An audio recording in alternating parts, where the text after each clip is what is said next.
So let me tell you the story of Egypt's first pharaoh, because look, the guy was the pioneer of the ride.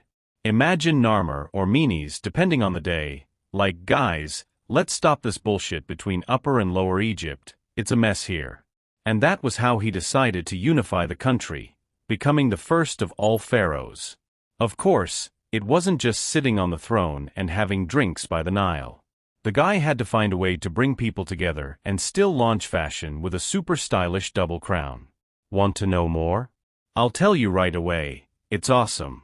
So the parade started like this. Around 3100 BC, Egypt was like one of those WhatsApp groups full of bullshit. On one side Lower Egypt, on the other Upper Egypt. There was a fight everywhere, one wanting to be more bossy than the other. Then Narmer, a visionary, arrives and thinks, bro, we can't continue with this mess anymore. Let's get these guys together and form a single squad. The guy already had a great plan: unite all of Egypt and, of course, be the owner of the throne. Narmer wasn't stupid, right? He knew that if he managed to unify the two sides, he would become the head of everything. And that's what he did. He took his army, fought some good battles, because at the time, diplomacy was more based on the sword than on talk, and when he saw it, it was there, Egypt unified under his reign. It was basically as if he had founded Apple at the time, except in his case, the product was the entirety of Egypt. The guy started a trend before he even knew what fashion was. Now, let's talk about Narmer's biggest ostentatious moment, the double crown. You know when you put two things together and you end up with something completely unusual? Well, Narmer did this with the crowns of Upper and Lower Egypt. The guy looked at the two crowns, one white and the other red, and thought, why choose one if I can wear both and be the most stylish in history? That's how he appeared with the double crown, the definitive look of someone who wasn't kidding. The white crown represented Upper Egypt, and the red one represented Lower Egypt. Combine the two. It was like showing the world that he was in charge of everything, north, south, east, west, you name it. The crowd looked and knew right away, this is the guy in charge. Narmer invented a true pharaonic fashion icon, which ensured that no one in Egypt had any doubts about who the boss was.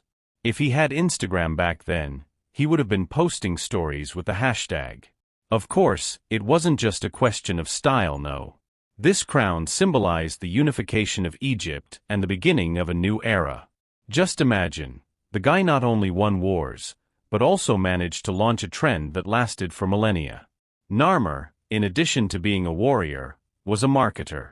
Now, after establishing himself as the most hyped king in history, Narmer has taken care of his legacy, right? Because winning is one thing, but leaving a mark for posterity is another. What did the guy do? In addition to having temples and palaces built to impress everyone, he created the famous Narmer palette, which, let's face it, was more than an object. It was practically a billboard to tell how he unified Egypt. This palette is like a card in stone, showing Narmer with his double crown, descending fire on enemies and being revered as the supreme boss. Imagine an epic rock-shaped selfie. Nowadays, archaeologists still face this, because in addition to being an icon of ancient art, the palette showed everyone who was in charge. And if it's silly, Narmer used it as a mirror to touch up his look before a battle. No one goes to the war field with a messy face, right? And so, the guy not only founded the first dynasty, but also launched the pharaonic fashion that would last for around 3,000 years. Everyone who came after him, even the Ramses of life, looked at this beginning and thought, this Narmer guy knew what he was doing. So that's it. The guy unified Egypt, created trends, became a legend and is still there, firm and strong in history books and museum rooms. If that isn't leaving a legacy, I don't know what is.